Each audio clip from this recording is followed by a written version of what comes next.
en temps de paix, en temps de joie, en temps de bonheur, mais aussi en temps de tribulation, en temps de crise. Seigneur, nous marchons avec toi. Et nous voulons, Seigneur, prendre ce temps pour te dire merci, pour le soutien que tu nous apportes, pour la grâce, Seigneur, que tu nous as accordé d'être encore en vie. Quand nous regardons à la télévision, lorsque nous écoutons les radios, les nouvelles sont mauvaises. Partout, les gens pleurent les morts. Partout, les gens enterrent. Partout, on parle. La panique s'est emparée de la terre. Mais, Seigneur, dans ces périodes de tempête, tu nous as gardés. Nous ne sommes pas meilleurs que ceux qui sont morts. Nous ne sommes pas meilleurs que ceux qui se lamentent. Nous ne sommes pas meilleurs que ceux qui sont malades. Non, Seigneur, c'est par ta grâce seulement, par ta grâce seulement que nous pouvons respirer encore. Et nous voulons reconnaître cela. Nous ne sommes rien, mais tu es tout et tu vis en nous. C'est pourquoi nous pouvons toujours espérer en toi. Jérémie avait perdu tout espoir. À un moment donné, sa vie était devenue tellement amère qu'il a désespéré. Il se demandait comment encore il pouvait continuer la marche. Mais tu es venu à lui pour lui parler, pour lui dire, tu peux toujours espérer en moi. Alléluia, Seigneur. Et tu lui as fait comprendre que tes bontés ne sont pas épuisées. Tes compassions ne sont pas à leur terme, mais tu les renouvelles chaque matin. Je prie au nom de Jésus que toute personne qui nous écoute maintenant, que tu renouvelles ta bonté, Seigneur, tu renouvelles ta fidélité, tes compassions, ta protection, ta fidélité au nom de Jésus dans leur vie, au nom de Jésus dans leur famille.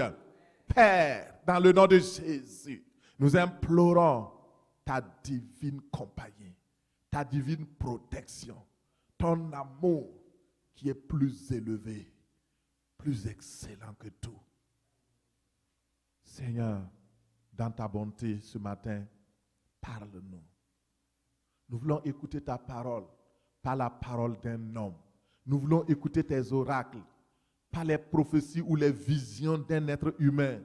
Seigneur, conduis-nous, parle-nous, enseigne-nous dans ces moments-là, afin que nous puissions marcher dans ce monde de ténèbres avec gloire et triomphe au nom de Jésus.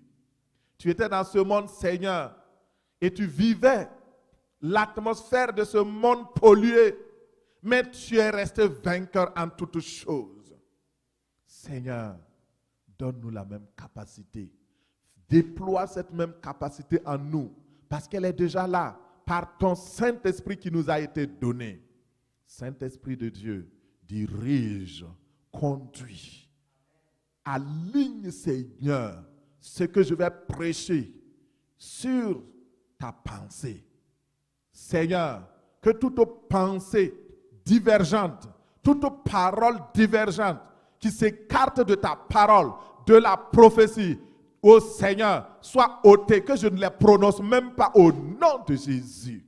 Seigneur, mais que tout ce que tu as prévu pour ton peuple ce matin, les bénédictions que tu as prévues pour ton peuple ce matin, que personne ne rate cela pour aucune raison au nom de Jésus.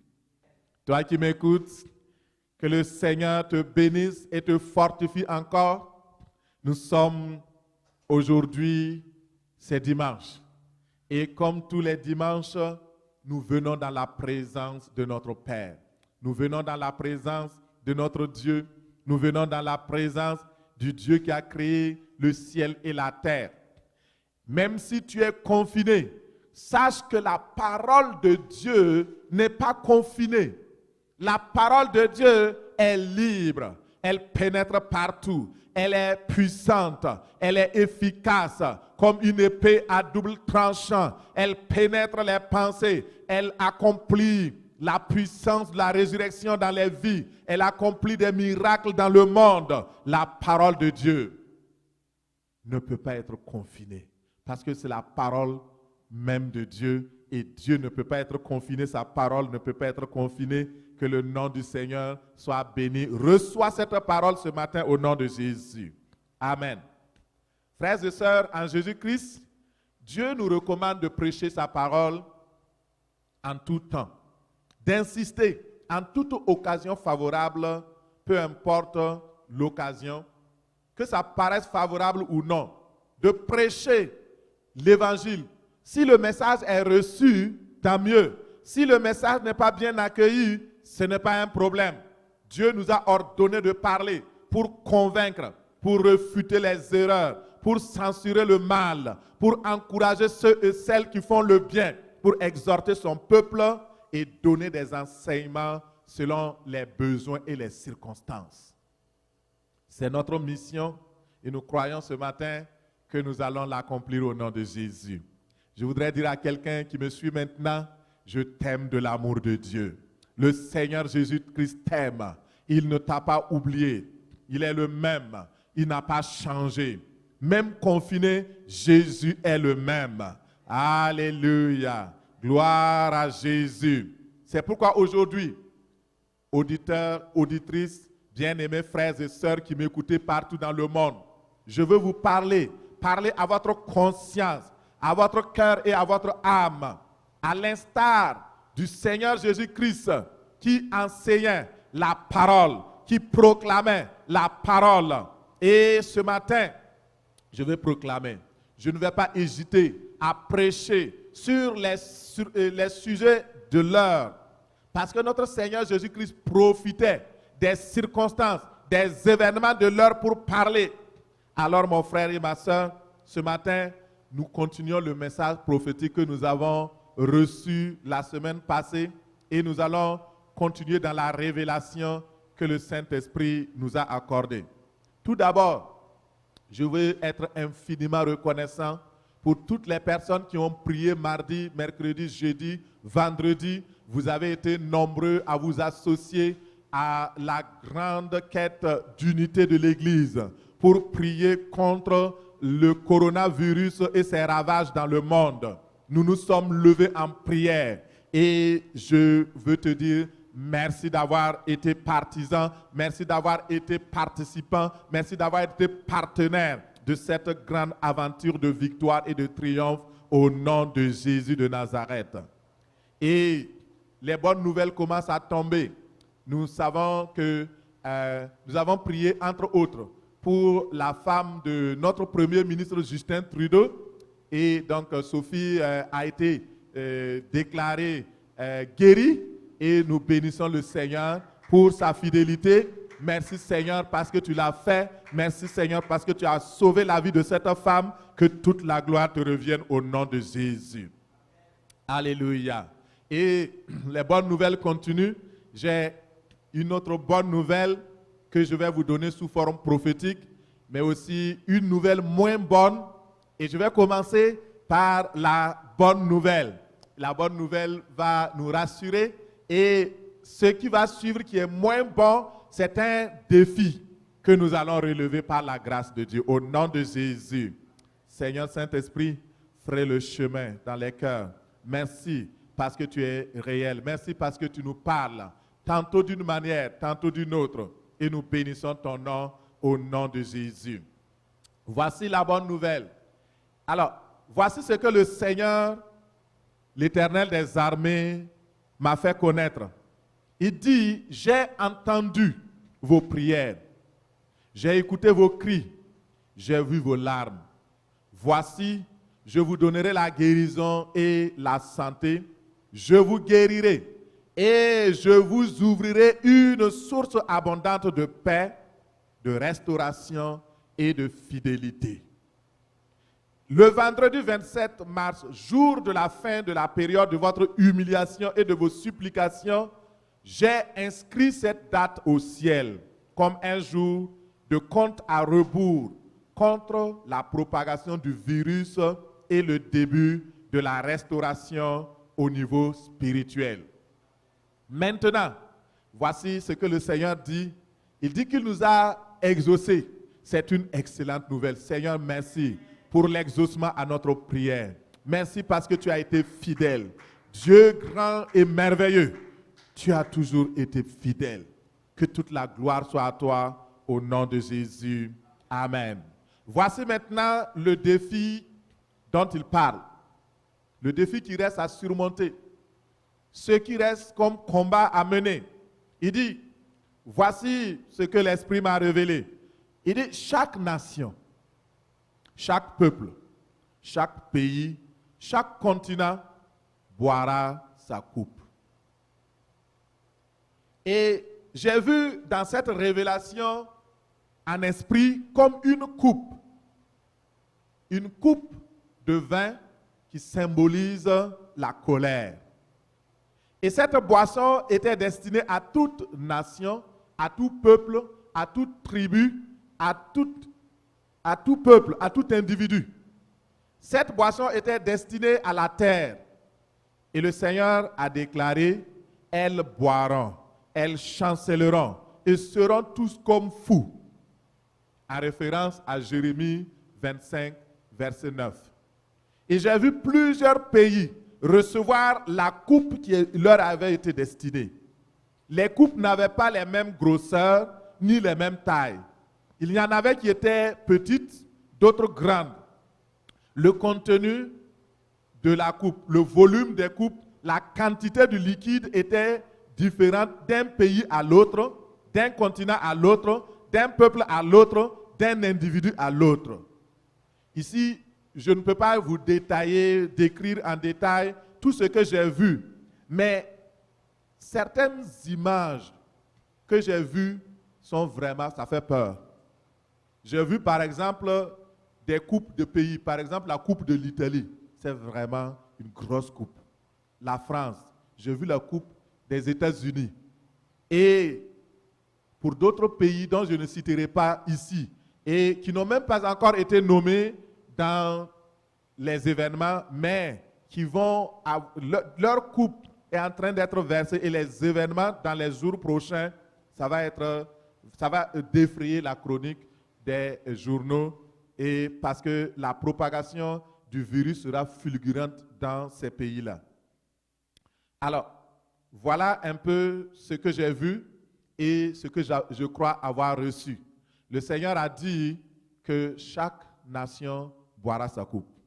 La coupe ici, c'est en termes de maladie, le contenu, de contagion du coronavirus, mais aussi au niveau économique et financier, au niveau social et humain. Et il dit chaque nation boira sa coupe. Alors, et il dit aussi que chaque individu boira sa coupe. Personne ne sera épargné. Mais, comme j'ai dit, les coupes n'ont pas les mêmes tailles. Peut-être que toi, ta coupe, c'est juste un petit verre de rien, une petite goutte. Mais chacun va goûter. Alors, c'est ce que le Seigneur m'a dit. Mais il ajoute ceci. Il dit, sachez-le bien, ce n'est pas volontiers que j'humilie et j'afflige les enfants des hommes. Ce n'est pas avec plaisir que je le fais. Ce n'est pas avec plaisir que le Covid-19 cause des terribles souffrances. Non, c'est à cause des violences qui sont faites aux faibles. Il dit, quand on fait tort à autrui dans sa cause, le Seigneur ne le voit-il pas? Quand l'injustice est exposée clairement, le Seigneur ne le voit-il pas? Non.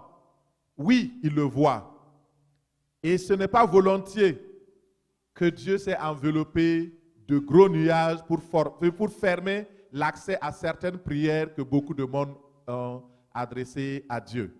C'est parce qu'il y a un temps pour tout, une saison pour toute chose, un temps pour l'exécution de ses desseins. Et il dit que le temps présent est un temps d'angoisse pour toute la terre, mais elle sera délivrée et par le bras tout-puissant de l'Éternel, et il restaurera ses enfants, il restaurera son peuple comme il a restauré Job au nom de Jésus. Amen. Il m'a dit d'annoncer cela à son peuple. Il me dit de dire au peuple que c'est un décret royal. Mais toutefois, puisque le peuple de Dieu s'est humilié, ça c'est la bonne nouvelle. Alléluia.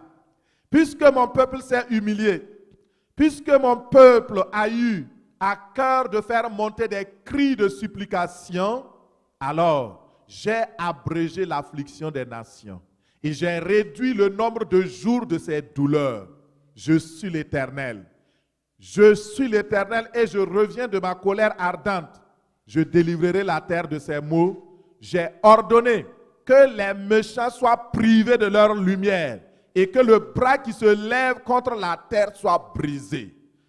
Je hâterai ces choses en votre faveur, dit l'Éternel des armées. Frères et sœurs, en Jésus-Christ, voici c'est ce que je crois avoir reçu de la part du Seigneur. Il y a donc encore de l'espérance. Et nous devons continuer de prier afin que les conséquences négatives sur le plan physique, sur le plan humain, sur le plan économique, spirituel, social du coronavirus soient amoindries, atténuées au nom de Jésus. Voici, si vous voulez continuer de prier, il faut prier pour que le Seigneur allège la coupe des nations. C'est une coupe que chacun a entre sa main. Personne ne peut refuser cette coupe-là. Mais si tu es un enfant de Dieu, tu peux amoindrir les effets néfastes, les impacts négatifs des événements qui entourent le coronavirus, les conséquences qui viennent avec, telles que la dépression économique, telles que le chômage, la perte d'emploi, telles que les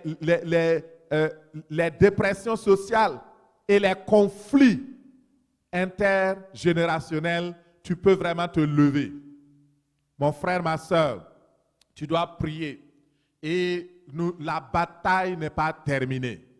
Frères et sœurs, il y a la bonne nouvelle. Le Seigneur a dit qu'il a prononcé sur le plan spirituel un décret d'annulation de ce qui est en train de se passer. Mais pendant le temps où la courbe va décroître, chacun va boire sa part. Frères et sœurs, cela semble dur, mais c'est la vérité.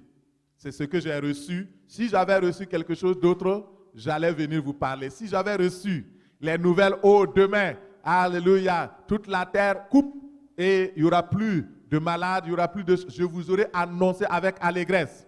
Mais c'est ce que j'ai reçu que je dis, je parle de la part du Seigneur. Frères et sœurs, voici, il y a de l'espérance, mais nous devons continuer de prier. Priez pour vos pays respectifs, priez pour vos familles, priez pour vous-même. Peut-être le Seigneur voudrait-il diminuer la quantité et le contenu de ta coupe, de la coupe de ton pays et alléger nos fardeaux. C'est ce que je crois. Si tu pries, tout est possible. Si tu pries, rien n'est impossible. Si tu crois, le Seigneur le fera pour sa gloire au nom puissant de Jésus. Amen. Ce matin, à la suite des paroles que j'ai reçues, je crois qu'il faut amener une solution divine contre ce coronavirus-là. Puisque je vous ai dit que la bataille n'est pas terminée. Que pouvons-nous faire dans ces temps-là? Quelle est la solution divine que la parole de Dieu, la parole de vérité propose? C'est ce que nous voulons voir, mon frère, ma soeur. Nous voulons que nous regardons attentivement. Donc le thème de notre prédication ce matin, la solution divine contre le coronavirus. La solution divine contre le coronavirus. Alors, nous allons voir dans un premier temps comment triompher contre ce coronavirus-là. Je vais d'abord commencer par faire une clarification conceptuelle. C'est-à-dire que je vais expliquer certains mots comme coronavirus, COVID-19 et je vais progresser parce que sans la compréhension claire de ce que c'est spirituellement et même scientifiquement, nous ne pouvons pas progresser. Beaucoup de monde ne connaissent pas ce que c'est, surtout sur le plan physique et surtout sur le plan spirituel. Et nous allons regarder. Vous voyez, le coronavirus est appelé aussi par l'ONU COVID-19. Il s'agit d'un virus qui se présente sous la forme de couronne. Et la couronne symbolise le pouvoir. La couronne détient le pouvoir de gouverner, de dominer et d'assujettir. Ce qui fait que ce virus-là n'est pas un simple virus. Mon frère, ma soeur, toi-même tu le sais. Quand les autres maladies, il n'y a jamais eu confinement, autant de quarantaine dans le monde. J'ai regardé les images la nuit et en Asie, en Inde, les militaires, les policiers, comment ils frappent la population, comment ils font ramper la population comme des chiens. Ils font sauter certains comme des crapauds.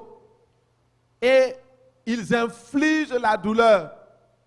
Quand, par exemple, vous sortez à la période du couvre-feu, quand vous enfreignez simplement la règle du confinement, on vous frappe avec des matraques.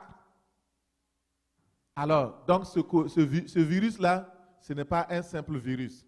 Et pire encore, en Angleterre, le confinement fait tellement de ravages qu'il y a un homme qui n'a pas supporté le confinement. Et cet homme s'est déguisé en chien. Je ne sais pas comment il a fait pour s'habiller sous forme de chien. Et il est sorti dehors et il se promenait comme un chien pour pouvoir échapper à l'impact négatif du confinement pour ne pas être confiné. Et les voisins, les gens ont signalé la présence d'un chien bizarre qui est dehors pendant que tout le monde est dedans. Ils ont appelé la police. Ils ont dit, certainement, il y a un chien qui a échappé à son maître. Et les policiers sont venus. Ils ont remarqué que ce n'était pas un chien, c'était un homme. Ils l'ont amené au commissariat. Frères et sœurs, regardez comment ce coronavirus-là amène la confusion. Que Dieu nous aide au nom de Jésus. Alors, ce qu'il faut savoir, c'est que ce virus n'est pas un simple virus, mais il détient un pouvoir.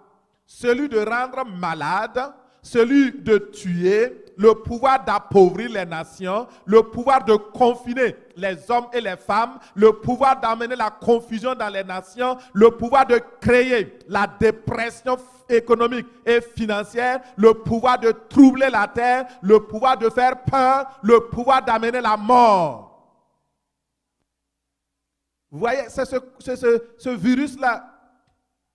Et par son origine, nous savons tous que le début de ce COVID-19-là, c'est la Chine. C'est un pays dont l'emblème est le dragon. Et frères et sœurs, ce n'est pas pour rien que ce virus-là a un pouvoir.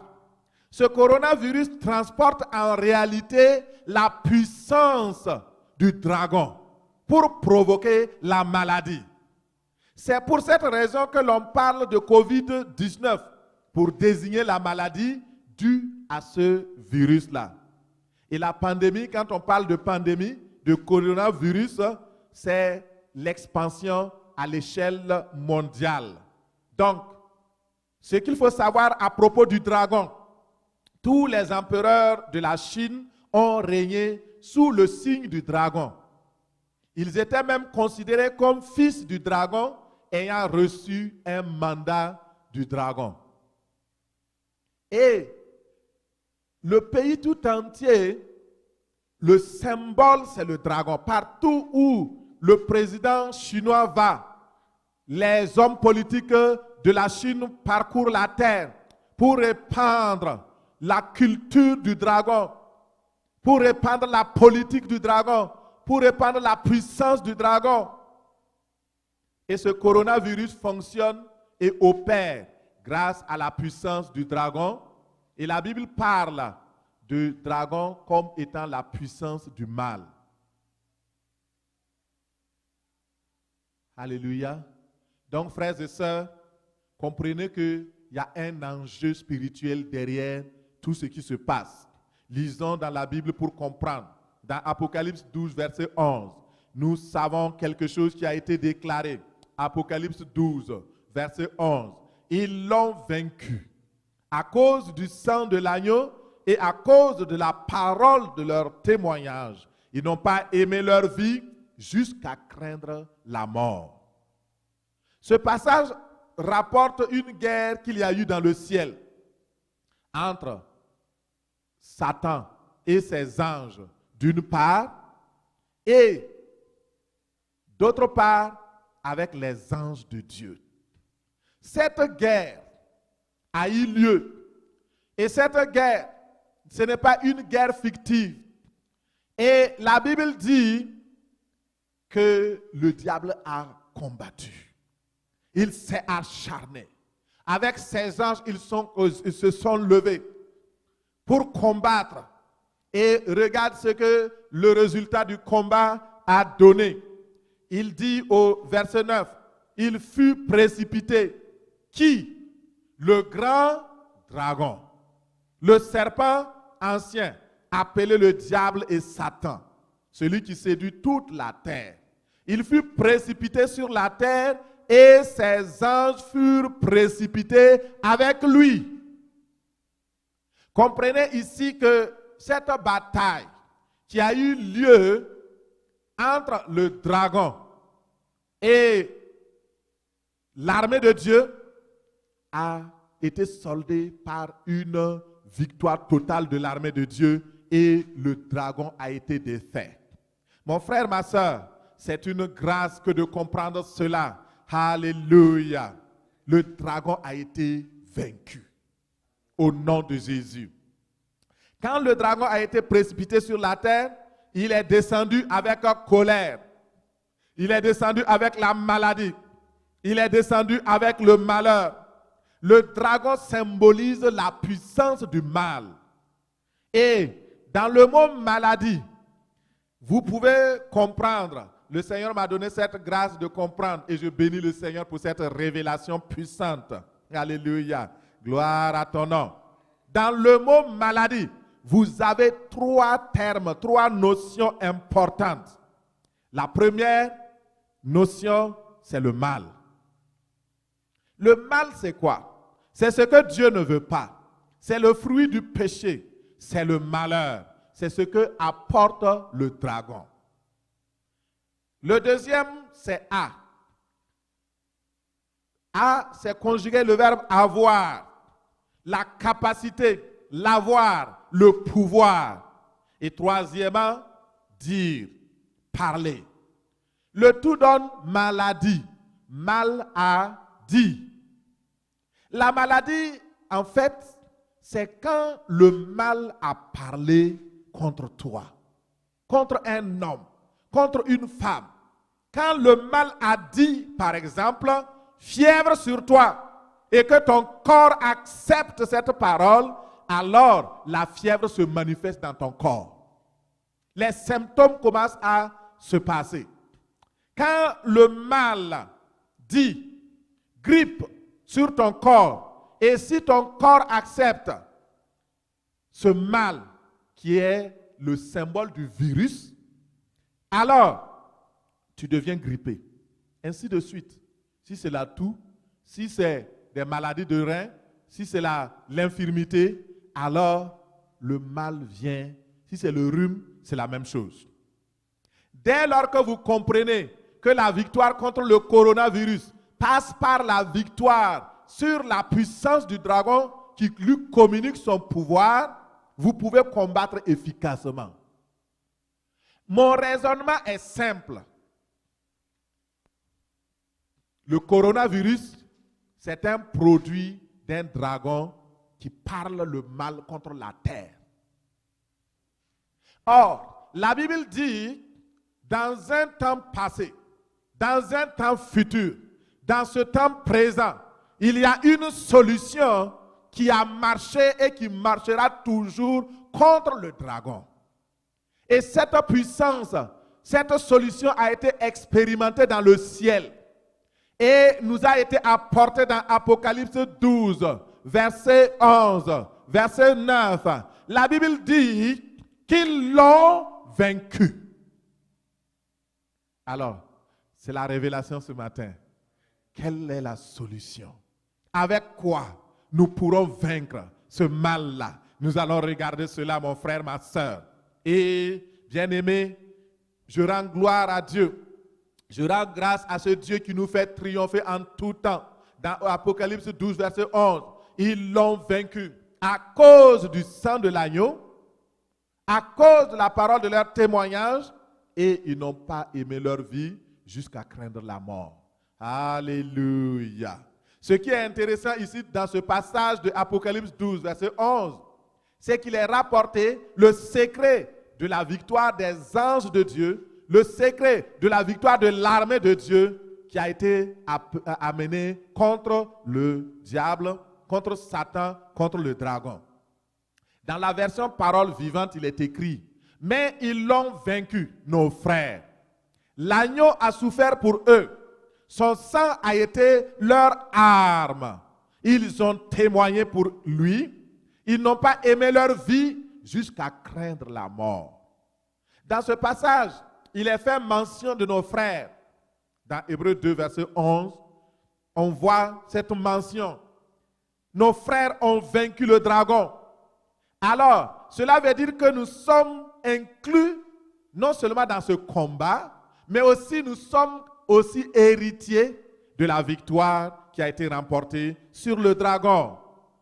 Et les promesses de la victoire sont pour nous aussi au nom de Jésus. C'est pourquoi, mon frère, ma soeur, il y a de l'espérance ce matin. L'appropriation de ce secret est capitale pour ceux et celles qui veulent triompher contre le coronavirus et contre ses impacts négatifs sur leur vie, leur famille, leur pays, leur nation, leur peuple. Alors, comment triompher contre ce coronavirus? Regarde dans 2 Corinthiens 10, verset 4. Car les armes avec lesquelles nous combattons ne sont pas charnelles, mais elles sont puissantes par la vertu de Dieu pour renverser des forteresses. Ce dont je suis en train de parler, ce ne sont pas des comprimés physiques à avaler. Ce dont je suis en train de parler, ce ne sont pas des herbes à aller couper pour chauffer et bouillir et boire. Ce dont je suis en train de parler, je parle d'armes spirituelles, je parle de solutions spirituelles, je parle de solutions qui ont été expérimentées, dont la puissance et la vertu ont été expérimentées dans le ciel. Et ce matin, si tu crois, tu verras la gloire de Dieu. Si tu crois, tu vas voir que ça va marcher aussi dans ta vie parce que ça a été éprouvé. La solution que je te propose, le médicament que je te propose a été éprouvé en clinique dans le ciel. Ça marchait dans le ciel contre le dragon. Et si le coronavirus, c'est juste un agent du dragon, le pouvoir qui a vaincu le dragon, alors peut vaincre juste son petit agent. C'est simplement le calcul que le Seigneur m'a montré. C'est l'équation qu'il m'a donné de te donner. Et ce matin, si tu crois cela, tu verras et tu verras et tu verras que tu es plus que vainqueur au nom de Jésus. Nous allons utiliser quelle arme contre le coronavirus? Les mêmes armes que nos frères ont utilisé pour vaincre son patron, le patron du coronavirus, qui s'appelle le dragon. La première arme dont il est rapporté ici, dans Apocalypse 12, la première arme, c'est le sang de l'agneau. La deuxième arme, c'est la parole de notre témoignage.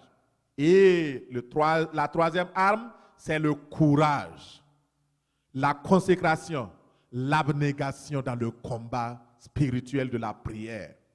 Frères et sœurs, voici 3 comprimés ce matin que je donne pour toute personne qui a peur du coronavirus, pour toute personne qui est confinée, pour toute personne qui veut de l'espérance, pour toute personne qui croit dans le nom de Jésus, pour toute personne qui écoute et qui veut vraiment s'approprier de la victoire contre le coronavirus. Voici les armes puissantes que je te communique ce matin. Regardons ces armes-là, une par une, et nous allons prier. Les armes puissantes contre le COVID-19. Premièrement, le sang de Jésus. Pourquoi le sang de Jésus? La Bible dit que le sang de Jésus est une arme, une des plus efficaces contre la méchanceté satanique. Et dans le monde spirituel, le sang a une grande valeur. Parce que dans le sang, il y a la vie. Parce que dans le sang, il y a le pouvoir. Parce que dans le sang, il y a l'essence même de l'homme ou de la femme. Mon frère, ma soeur, dans le cas de la maladie, le sang de Jésus-Christ a tout pouvoir pour noyer les virus, pour noyer les bactéries et autres agents pathogènes. Le sang de Jésus a tout pouvoir car c'est un sang divin. Le sang du Fils de Dieu, le Fils unique venu du Père. Le sang de Jésus ôte le péché. Le sang de Jésus purifie. Le sang de Jésus sanctifie. Mais également, le sang de Jésus protège. Le sang de Jésus garde contre la maladie, contre les esprits méchants. Le sang de Jésus agit, parle pour notre sécurité, parle pour notre victoire. Mon frère, ma soeur, le problème n'est pas de connaître que le sang de Jésus-Christ protège. Beaucoup de personnes utilisent le sang de Jésus par peur. Ça ne marchera pas. Le sang de Jésus, certains utilisent comme un fétiche, comme ils ont entendu que, alors, il faut maintenant appliquer le sang de Jésus. Alors, avec la peur, on se lève le matin. Seigneur, je suis sous le sang, je suis sous le sang. Quand ils viennent, ils sont à 1 mètre de quelqu'un. Oh, le sang de Jésus, le sang de Jésus. Oh, quand ils sont dans leur véhicule, le sang de Jésus. Oh, mon frère, ma soeur, ça devient de l'idolâtrie.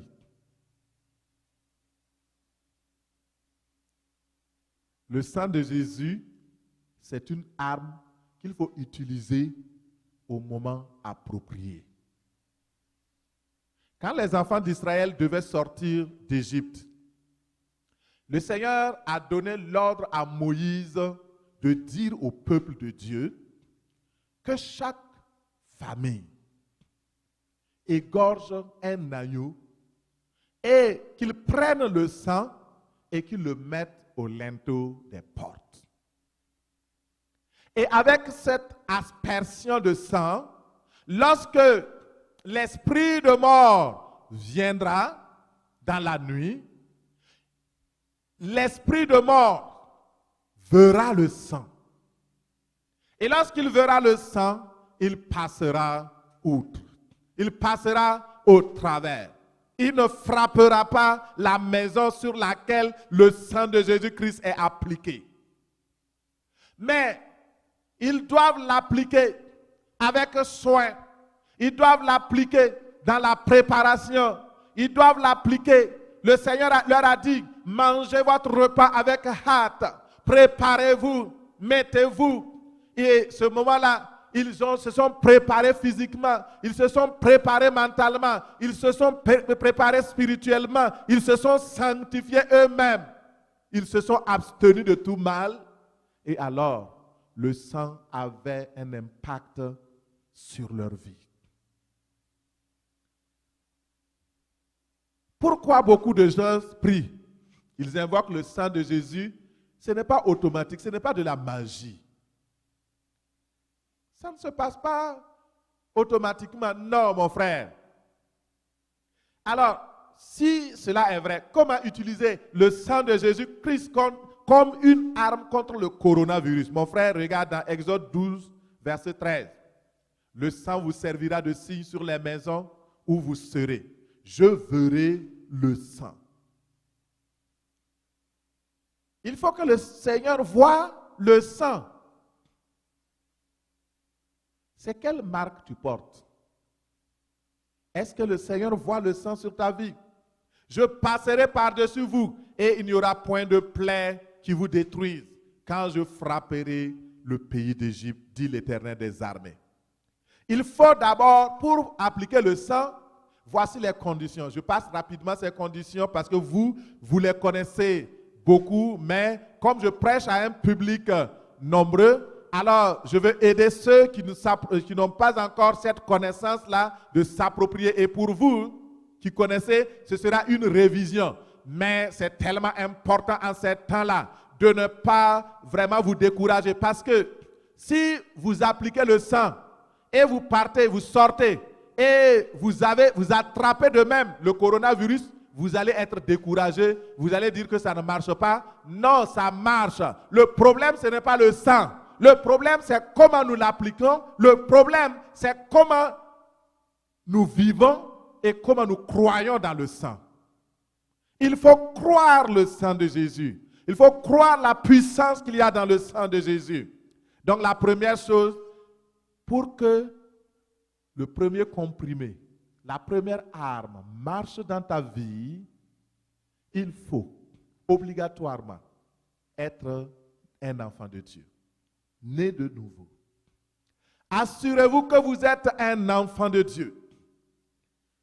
Quand nous avons lu dans Hébreux 12, verset 13, le Seigneur parlait de son peuple. Il ne parlait pas des étrangers. Il parlait de ceux qui ont été élus. Si vous faites partie du peuple de Dieu, alors vous êtes sous l'abri du Très-Haut. Vous allez vous reposer à l'ombre du Tout-Puissant. Amen. L'Esprit de Dieu, l'Esprit de vérité, va faire de sorte que vous allez vous reposer sous l'abri du Très-Haut. Vous savez, l'abri du Très-Haut, c'est simplement le sang de Jésus. Le sang de Jésus est notre surabri. Le Seigneur va former un abri. Lorsque nous appliquons le sang, il devient un abri. Et vous pouvez vous reposer à l'ombre du Tout-Puissant, sang de Jésus. Le sang de Jésus est un refuge contre la contagion, contre la contamination. Et je voudrais dire à quelqu'un, si véritablement tu crois cela, tu vas le voir. Dans le psaume 91, verset 4, il dit, il te couvrira de ses plumes. Tu trouveras un refuge sur ses ailes. Sa fidélité est un bouclier et une cuirasse. Tu ne craindras ni les terreurs de la nuit, parce que le sang de Jésus-Christ est appliqué, ni les flèches qui volent de jour, parce que tu es sous l'abri du sang de Jésus, ni la peste, c'est-à-dire la maladie qui marche dans les ténèbres, les virus, la contagion qui marche, qui frappe en plein midi, que 1000 tombent à ton côté, 10 000 à ta droite, puisque tu es sous le sang de Jésus, alors tu demeureras ferme. Tu ne seras pas contaminé. Le Seigneur te protégera au nom de Jésus. La deuxième condition, il faut appliquer personnellement le sang de Jésus-Christ à ta vie et à tes situations. Proclame simplement, j'applique le sang de Jésus. Je mets le sang de Jésus. Et c'est très important. Troisièmement, il faut confesser les mérites du sang de l'agneau. Nous devons décréter à haute voix le pouvoir du sang de l'agneau. Nous devons asperger le sang de Jésus-Christ sur nos maisons, sur nos déplacements, sur notre véhicule, avec foi. Le sang parle. Dans Hébreux 12, 24, il dit, vous êtes venus à Jésus, le médiateur de la nouvelle alliance, et vous avez été purifiés par son sang, qui parle mieux que le sang d'Abel. Tu vas demander simplement au sang de Jésus de prononcer la destruction sur tes ennemis. La destruction, tes ennemis actuellement, c'est quoi? C'est le Covid-19, c'est la maladie, c'est la peur. Tes ennemis, c'est quoi? C'est la pauvreté, c'est le chômage. Il faut prononcer le sang de Jésus. Proclame le sang de Jésus. Prononce la guérison sur ton corps par le sang de Jésus. Tiens le sang de Jésus-Christ contre toute invasion satanique dans ta vie, dans ta famille, dans ta nation, au nom puissant de Jésus. Il faut tenir le sang de Jésus contre cette maladie-là, contre la puissance du dragon, contre la puissance du Covid-19, au nom de Jésus. Alors, et finalement, il faut demander au sang de Jésus, si tu es malade, mon frère, ma soeur, je ne sais pas, je prêche à beaucoup de monde qui m'écoute en Belgique, vous m'écoutez aussi en Russie, aux États-Unis, en France et partout. Si tu as été au contact d'une personne malade, voici la solution pour détruire ce virus-là. Pour ceux et ceux qui sont contaminés, il y a la vie dans le sang de l'agneau. Et le contact du sang de Jésus-Christ avec ton sang, avec ton corps, détruira le virus. Il faut proclamer simplement là où tu es, je bois le sang de Jésus. Même si tu n'as pas une coupe avec toi, contre la coupe de la maladie que le diable te présente, présente la coupe du sang de Jésus. Il a dit, voici, prenez et buvez.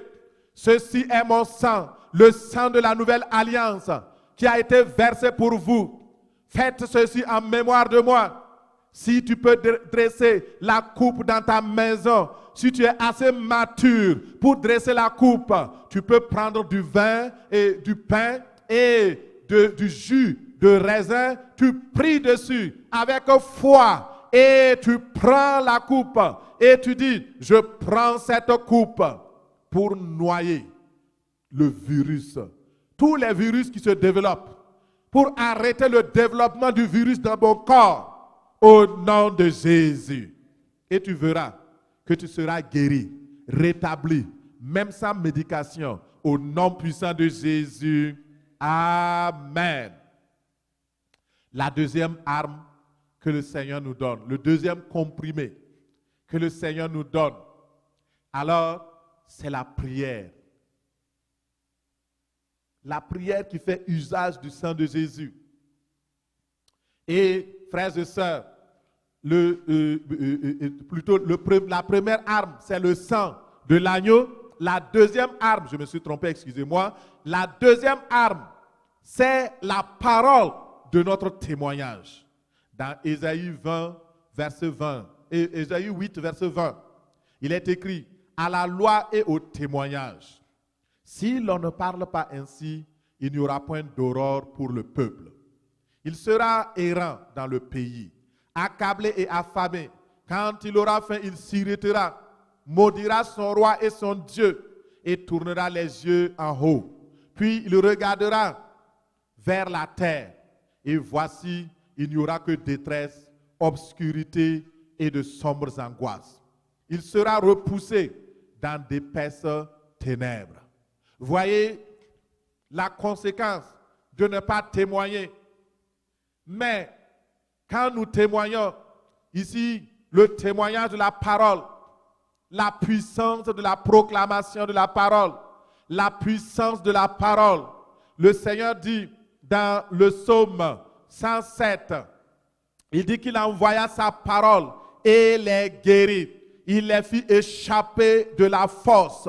Et je prie en ce jour, je demande en ce matin que le Seigneur, au travers de la parole que je prêche, que sa parole vienne pour te délivrer. Cette parole vienne pour t'encourager. Cette parole vienne pour te délivrer de la force. Cette parole vienne pour te protéger de la contagion, de la contamination, au nom puissant de Jésus. Éternel des armées, merci. Je te loue parce que tu le fais au nom de Jésus. La parole de notre témoignage. Il s'agit premièrement d'évangéliser, de ne pas avoir honte de l'évangile. Dans les moments de confinement, mon frère, continue de contaminer le monde par la parole de Dieu. Toi, tu dois continuer de propager la parole de Dieu. Tu dois continuer de témoigner à tes amis les bontés de l'Éternel.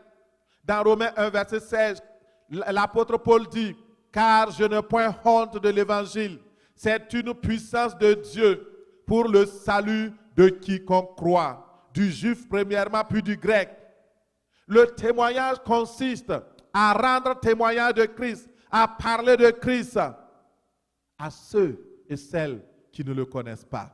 Dans Marc 8, verset 38, il dit, « Car quiconque aura honte de moi et de mes paroles au milieu de cette génération perverse, adultère, j'aurai honte aussi de lui quand je viendrai dans la gloire de mon Père avec les saints anges. » Ça, c'est le Seigneur Jésus-Christ qui parle. N'aie pas honte. Ces temps sont des moments favorables. Quand les gens sont aux prises avec la douleur, leur oreille est réceptive à la parole. Prêche. Hier, j'ai eu l'occasion de prêcher la parole. Et parce qu'une personne appelle, les gens m'appellent. Ils ne connaissent pas Dieu. Et ils m'appellent. Qu'est-ce que vous pensez du coronavirus?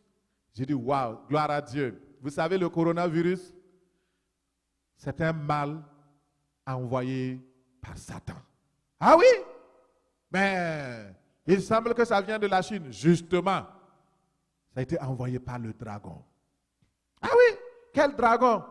Regardons dans Apocalypse 12, verset 9 à 11. Ah oui? Vous croyez que la Bible parle de ça? Oui, mon frère. Et tu continues de prêcher.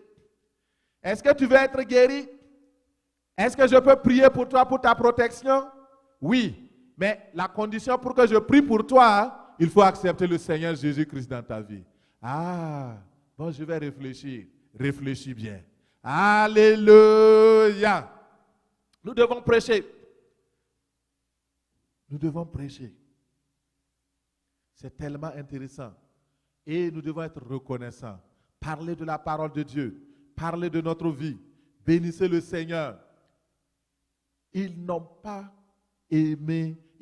La Bible dit qu'ils l'ont vaincu à cause de la parole de leur témoignage. La parole de ta bouche. La Bible dit que la vie et la mort sont au pouvoir de la langue. Si tu parles en ces temps-là, tu vas parler et prononcer la mort contre le coronavirus, la vie sur tes finances, la vie sur ta famille, la guérison pour ta famille. Tu dois parler parce que la vie et la mort sont au pouvoir de la langue. Si tu témoignes, alors la parole de Dieu va accomplir son œuvre. Il dit qu'il envoya sa parole pour les guérir et pour leur faire échapper de la fosse.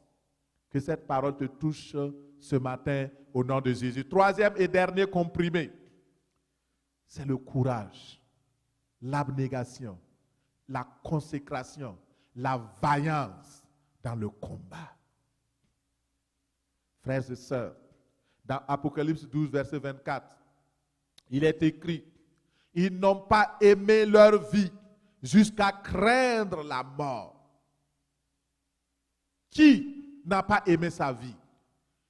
L'armée de l'Éternel, les combattants du roi des rois, ceux-là qui ont combattu le dragon. C'était une guerre fatale. C'était une guerre où les gens pouvaient être blessés. C'était une guerre où les gens pouvaient être tués. Mais ils n'ont pas aimé la vie jusqu'à craindre la mort. Ils ont dit, même si nous allons mourir, nous allons mourir. Ils étaient déterminés comme Esther, qui s'était levée malgré le décret du roi qui disait que personne ne pouvait voir le roi. Aucune servante, aucune reine, aucune personne ne pouvait voir le roi si le roi ne l'appelle pas. Esther était devant la mort. Le risque était élevé. Mais Esther, en tant qu'intercesseuse, qui voulait sauver son peuple, n'a pas eu peur du décret de roi. Elle s'est présentée. Elle a dit à Mardoché, organise la prière, convoque les guerriers. Faites jeûner pendant 3 jours. Alors je me présenterai devant le roi. Et si je dois mourir, je mourrai. Si je dois mourir, j'accepte. Ils n'ont pas aimé leur vie jusqu'à craindre la mort. Dans ce temps du coronavirus, dans ce temps d'acharnement satanique contre la terre, le Seigneur veut lever une armée de guerriers et de guerrières dans la prière, qui n'ont pas peur de mouiller le manteau, le maillot, qui n'ont pas peur de gêner, qui n'ont pas peur de crier à Dieu, qui n'ont pas peur de fléchir genoux, qui n'ont pas peur de se présenter devant le roi des rois, qui n'ont pas peur d'avancer dans le camp de l'ennemi, qui n'ont pas peur de pousser comme Jonathan et son serviteur jusqu'au camp des impies, jusqu'au camp de l'ennemi, pour arracher ce que le diable a volé. Le Seigneur veut une armée d'intercesseurs, des hommes et des femmes qui vont se lever pour prier pour leur nation, pour prier pour leur famille, pour prier pour leur peuple. Le Seigneur veut que l'autel de la prière soit élevé, encore plus chaude qu'avant. Si les braises étaient à 100 degrés, il veut qu'on monte à 200 degrés, à 300 degrés, à 1000 degrés s'il faut, jusqu'à ce que la situation se règle au nom de Jésus. Seigneur, je te remercie pour cette révélation. Au nom de Jésus, nous voyons dans la Bible des hommes qui ont mouillé le manteau, le maillot. Dans Philippiens 2, verset 25, nous voyons, il dit, j'ai estimé nécessaire de vous envoyer mon frère Épaphrodite, mon compagnon d'œuvre et de combat, par qui vous m'aviez fait parvenir de quoi pourvoir à mes besoins. Car il désirait vous voir tous. Et il était fort en peine de ce que vous aviez appris sa maladie. Il a été malade, en effet, et tout près de la mort. Mais Dieu a eu pitié de lui, et non seulement de lui, mais aussi de moi, afin que je n'eusse pas tristesse sur tristesse. Nous voyons un homme de Dieu, Épaphrodite. Il a tellement prié, il s'est consacré à l'œuvre de Dieu dans le combat spirituel, au point même qu'il est tombé malade et proche de la mort. Frères et sœurs, cela nous enseigne. Et dans Colossiens 4, verset 12, nous voyons une autre personne qui s'appelle Épaphras. Il dit, Épaphras est des vôtres. Il vous salue, serviteur de Jésus-Christ. Si tu es serviteur de Jésus-Christ, si tu es servant de Jésus-Christ, ce moment est le moment de te consacrer dans la prière. Il dit qu'il ne cesse de combattre pour vous dans ses prières. Il a le courage. Il se consacre à la prière afin que, parfait et pleinement persuadé, vous persistiez dans une entière soumission à la volonté de Dieu. Mon frère et ma sœur, le combat spirituel dans la prière, l'intercession et le jeûne sont une arme que le diable redoute. Le diable redoute ça très, très, très bien. Il n'aime pas cela. C'est pourquoi il essaie de vous décourager. C'est une arme puissante. La Bible dit que Élie était un homme de la même nature que nous. Mais il a fléchi le genou. Il a fermé le ciel pendant 3 ans et demi. La prière a une grande efficacité. Surtout la prière faite en unité. Si nous sommes unis dans la prière, si les églises sont unies, si les communautés sont unies, si les congrégations sont unies, alors si nous faisons monter la prière, le Seigneur écoute, il entend et il exauce. Alléluia. Mais combien de fois nous refusons de prier? Combien de fois nous sommes nonchalants dans la prière? Il y a un homme de Dieu qui s'appelait John Knox en Écosse. Cet homme-là, il jeûnait et priait dans la présence de Dieu. Il a demandé au Seigneur d'enlever Marie, la reine qui trônait à l'époque, parce que cette reine-là était ennemie des enfants de Dieu. Et cette reine, elle l'affirmait, elle disait qu'elle craignait plus les prières de John Knox que toutes les armées d'Élisabeth, reine d'Angleterre. Vous voyez, la reine d'Écosse était en opposition avec l'Angleterre. Et elle dit qu'elle craignait, elle avait peur des prières de John Knox. Est-ce que le diable a peur de ta prière? Est-ce que le ciel tremble à ta prière? Est-ce que ta prière ébranle le ciel? Revois ta prière, ta vie de prière. La prière doit être faite avec foi. Il y a une grande puissance qui se dégage lorsque nous prions, lorsque nous élevons la voix ensemble, comme les disciples dans Actes 4, 24, qui ont prié jusqu'à ce que la terre tremble, qui ont prié jusqu'à ce que le ciel soit secoué et que la réponse vienne. Mon frère, ma soeur, voici ce que le Seigneur m'a dit de te dire. Et c'est la prescription qu'il m'a donnée de te donner. Et dans cette prescription divine, alors je fais le résumé et la conclusion. Dans cette prescription divine, la solution contre le coronavirus, il y a 3 comprimés. Tu dois prendre un le matin, un à midi et l'autre le soir. Alléluia. Ça, c'est moi qui ajoute. Et c'est important. Paul pouvait dire, voici ça, c'est ce que le Seigneur m'a dit, ça c'est ce que moi-même je vous dis. Et ce que je suis en train de dire, c'est ce que moi-même je vous dis. Alléluia. Mais je crois avoir été éclairé par l'Esprit de Dieu. Alors c'est une prescription divine avec 3 comprimés. Prenez un le matin, un à midi, un le soir. La posologie, il faut prendre avec une grande dose de foi. La posologie, c'est la manière de prendre.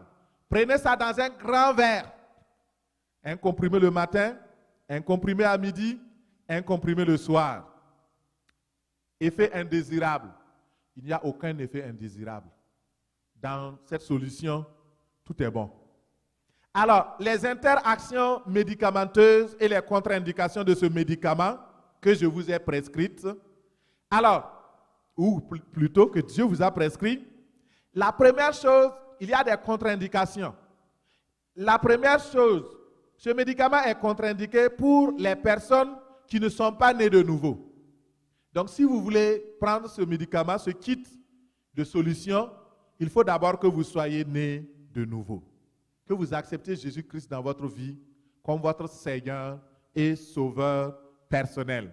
Que vous confessiez vos péchés, vous vous repentiez, vous croyez la bonne nouvelle du salut. Vous demandez au Seigneur Jésus d'être votre Seigneur et votre Sauveur personnel. Dites-lui que vous avez péché, que vous regrettez le péché que vous avez fait. Dites-lui que vous voulez être sauvé et demandez que le sang de Jésus vous purifie de toute iniquité et de tout péché au nom de Jésus. Les deuxièmes personnes, la deuxième catégorie de personnes qui ne peuvent pas prendre cette solution, ce sont les personnes qui vivent dans le péché, qui vont auprès d'autres dieux, qui consultent les voyants et les voyantes et qui pratiquent la violence et la corruption. Ce médicament que je vous ai prescrit est incompatible avec d'autres médicaments prescrits par les sorciers, les voyants et toute autre forme de secte. Troisième chose, donc la troisième catégorie de personnes, ce sont les personnes qui ne croient pas. Si tu n'as pas la foi, ce n'est pas la peine de prendre le sang de Jésus, de tenir la parole et les promesses de Dieu et de combattre dans la prière avec abnégation, ça ne marchera pas. Il faut la foi. La Bible dit que sans la foi, personne ne peut être agréable à Dieu. Donc, pour que ta prière soit exaucée, pour que le médicament marche pour toi, il faut que tu aies la foi de Dieu. C'est tellement important, mon frère et ma sœur. La foi, c'est un élément nécessaire pour que le médicament réagisse efficacement. Quatrième catégorie de personnes dont le médicament est contre-indiqué, ce sont les personnes qui pratiquent les œuvres de la chair. Les œuvres de la chair sont manifestes: l'impureté, l'impudicité, la dissolution, l'idolâtrie, la magie, les inimitiés, les querelles, les jalousies, les animosités, les disputes. Et souvent, le confinement, tellement on est proche qu'on se dispute. Si c'est le cas, répands-toi, réconcilie-toi avec ton mari, réconcilie-toi avec tes enfants et crie à Dieu. Il te pardonnera. Les divisions, les sectes, l'envie, l'ivrognerie, les excès de table et les choses semblables. Il dit, car, sachez-le bien, aucun impudique, aucun impur, aucun cupide, c'est-à-dire idolâtre, n'a d'héritage dans le royaume de Christ et de Dieu. Alors, mon frère et ma soeur, voici, j'ai fini. Donc, la prescription, c'est la prescription d'un médecin dont le médicament a été expérimenté dans le ciel. Va maintenant, applique-le. Nous allons voir une application tantôt. Nous allons prier et nous allons faire usage du sang de Jésus. Tu vas te lever maintenant, s'il te plaît, dans ton salon. Si tu peux te lever, ça fait longtemps que tu es assis, assise. Et nous allons prier. Nous allons faire la prière en utilisant le sang de Jésus. Tu vas dire avec moi ces paroles.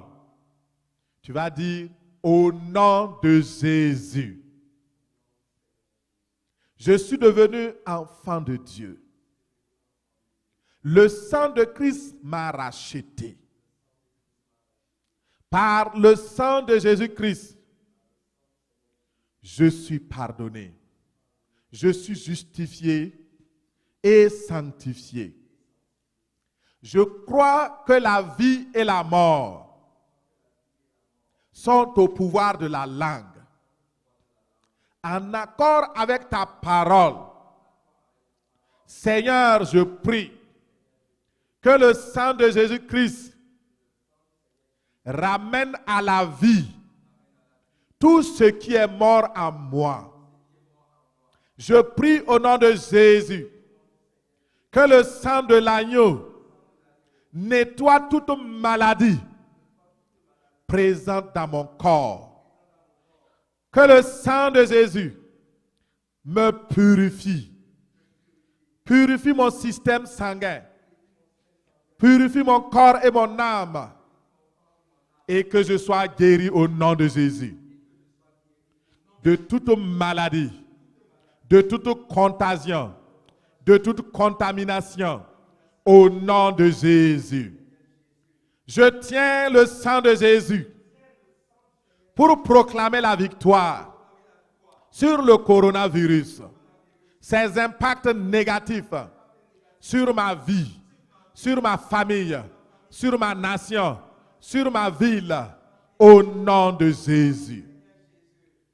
Je plaide le sang de Jésus sur mon corps, sur mes pieds, ma tête, ma bouche, mes mains, mes yeux, mes narines, au nom de Jésus.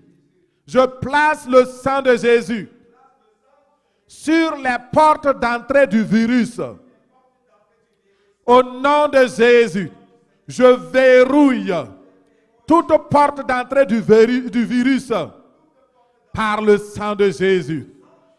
J'appelle le sang de Jésus pour parler contre le dragon, contre son nouveau virus, contre le pouvoir de ce virus, contre le pouvoir de la mort qu'il véhicule.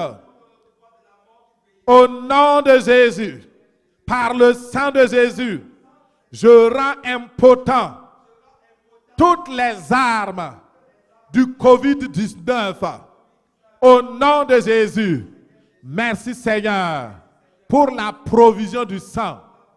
Merci Seigneur pour m'avoir exaucé. Au nom de Jésus, béni sois-tu Seigneur, que toute la gloire, l'honneur te reviennent Au nom de Jésus. Amen. Merci Seigneur. Au nom de Jésus, soyez bénis. Que la puissance de la parole de Dieu produise l'effet miracle dans votre vie, dans votre famille, sur vos enfants et sur tout ce que vous avez, sur tout ce que vous possédez, dans le nom béni de Jésus. Amen. Amen. Là où tu es, simplement, tu vas prier avec moi, avec foi. Et tu vas dire avec moi, ô Dieu, je reconnais que je suis un pécheur. J'ai péché par plusieurs choses. Mais surtout, l'arbre du péché est à moi à cause de Adam et de Ève. Et aujourd'hui, j'ai entendu ta parole et je crois ta parole. Ô Dieu, aie pitié de moi, pardonne mes péchés, arrache l'arbre du péché de ma vie et donne-moi la liberté des fils et des enfants de Dieu. En ce jour, j'accepte solennellement et volontairement que Jésus-Christ vienne dans ma vie. Je t'invite, Seigneur Jésus-Christ, à venir demeurer en moi. Ô Seigneur Jésus, je t'accepte aujourd'hui comme mon Seigneur et mon Sauveur personnel. Je crois et je confesse que par la croix, par le sang de Jésus, je suis sauvé, je suis lavé, je suis purifié. Je crois le sang de Jésus. Je crois l'œuvre que tu as accomplie à la croix pour le salut des pécheurs. Merci Seigneur Jésus, parce que tu m'as sauvé. À cause de ta parole, qui dit que si je confesse de ma bouche et si je crois dans mon cœur que Christ est mort pour moi et qu'il est ressuscité d'entre les morts, je serai sauvé. Et je crois. Accepte-moi, Seigneur. Écris mon nom, Seigneur, dans le livre de vie de l'agneau. À partir d'aujourd'hui, Dieu est mon Père. Je suis enfant de Dieu. Satan, quitte ma vie. Je fais dos au diable. Je fais dos au monde. Je refuse les œuvres de la chair. Seigneur, viens à mon secours. J'ai décidé de suivre Jésus. Advienne que pourra. Parce qu'il est le sauveur du monde. Seigneur Jésus, viens à mon aide. Recouvre-moi. Protège-moi. Garde-moi contre tout mal. Guéris-moi au nom de Jésus. Je te donne ma vie. Fais ce que tu voudras de moi. Au nom de Jésus. Amen. Si vous avez fait cette prière de tout votre cœur, vous êtes devenu véritablement un enfant de Dieu. Dieu est votre Père. Désormais, ce que vous devez faire, c'est simplement marcher avec Jésus. Nous avons chanté « Alléluia, je marche avec Jésus ». Marchez avec lui jusqu'au bout. Il a dit que celui qui croit, Dieu a tant aimé le monde qu'il a donné son Fils unique afin que celui qui croit ait la vie éternelle. Et vous qui avez cru, vous avez désormais la vie de Dieu en vous, la vie éternelle en vous, quel que soit ce qui va vous arriver. Même si vous mourrez aujourd'hui, vous êtes sûr que vous irez au ciel. Là où il n'y a pas de souffrance, là où il n'y a pas de larmes, là où il n'y a pas de grincement de dents, Là où il n'y a pas de confinement, là où il n'y a pas de terreur de la COVID-19, que le Seigneur vous bénisse. Je prie pour vous au nom de Jésus. Père, je prie pour toutes les personnes qui ont fait la prière maintenant ou qui feront cette prière en rediffusion plus tard. Je te prie au nom de Jésus que tu daignes tourner ta face vers eux.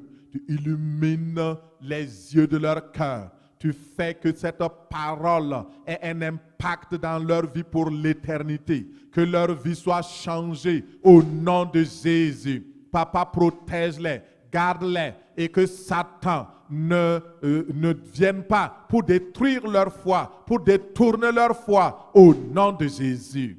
Seigneur, tu vois les besoins de leur cœur, pourvois à leurs besoins, réponds à leurs prières au nom de Jésus et bénis-les ainsi. Dans le nom de Jésus-Christ de Nazareth, j'ai prié. Amen.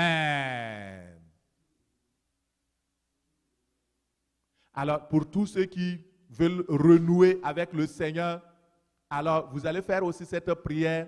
Vous allez demander, Seigneur, je veux vraiment en cette période de COVID-19 renouer ma foi avec toi. Je demande pardon parce que j'ai été rétrograde. Je me suis lassé. Je n'ai pas prié efficacement. Ma vie de prière n'a pas été comme ce que tu voulais. Désormais, Seigneur, donne-moi la capacité surnaturelle de me relever, de la tiédeur spirituelle, du sommeil spirituel. Donne-moi, Seigneur, d'être bouillant à nouveau. Parce que tu as dit que si je ne suis pas bouillant, tu me vomiras. Seigneur, viens à mon secours. Relève-moi. Je renoue avec toi. Pardonne-moi mes faiblesses. Pardonne mes péchés.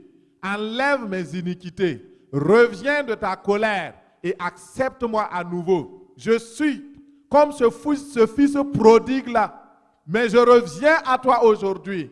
Accepte-moi, Seigneur. Merci de me laver. Merci de me purifier. Merci d'avoir préparé le veau gras. Merci d'avoir changé mes vêtements. Merci de me laver dans le sang de Jésus, de me tremper dans le sang de l'agneau. Merci, Seigneur. Merci de m'avoir donné à nouveau la nouvelle bague de l'alliance. Merci parce que je suis dans l'alliance, dans la nouvelle alliance par le sang de Jésus. Merci au nom de Jésus. Glorifie ton nom dans ma vie et que désormais, je puisse marcher sans tourner vers l'arrière, en regardant de l'avant, en marchant avec Jésus, en avant pour Jésus. Amen. Amen. Soyez bénis, que le Seigneur vous garde, vous protège et vous bénisse dans le précieux et le merveilleux nom de Jésus-Christ de Nazareth. Amen.